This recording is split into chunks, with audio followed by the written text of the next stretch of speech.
राज्यातील काही भागात आणखीन पावसाचा जोर पुन्हा एकदा वाढला आहे, तर काही भागात पावसाची उघडीप कायम आहे। हवामान विभागाने पुढील 5 दिवस राज्यातील काही भागात जोरदार पावसाचा अंदाज व्यक्त केलाय।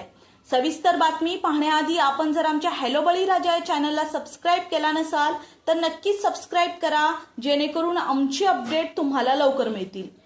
कोल्हापूर, नाशिक, धुळे, नंदुरबार, जळगाव, छत्रपती संभाजीनगर, परभणी, हिंगोली, चंद्रपूर आणि गोंदिया जिल्ह्यात काही ठिकाणी जोरदार पावसाचा येलो अलर्ट हवामान विभागाने दिला आहे, तर मराठवाडा आणि विदर्भातील इतर जिल्ह्यांमध्ये काही ठिकाणी हलक्या ते मध्यम पावसाचा अंदाज हवामान विभागाकडून व्यक्त करण्यात आलाय।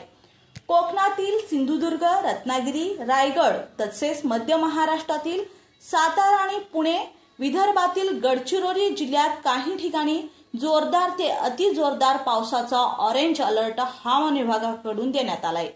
उद्या रत्नागिरी, रायगड, कोल्हापूर, सातारा आणि पुणे, चंद्रपूर, गडचिरोली, गोंदिया जिल्ह्यात काही ठिकाणी जोरदार ते अतिजोरदार पावसाचा ऑरेंज अलर्ट देण्यात आलाय, तर सिंधुदुर्ग, ठाणे, यवतमाळ, वाशिम, नागपूर आणि भंडारा जिल्ह्यात काही ठिकाणी जोरदार पावसाचा येलो अलर्ट हवामान विभागाने दिला आहे, तर मराठवाडा, खानदेश आणि विदर्भातील इतर जिल्ह्यांमध्ये काही ठिकाणी हलक्या ते मध्यम स्वरूपाचा पावसाचा अंदाज हवामान विभागाने व्यक्त केलाय।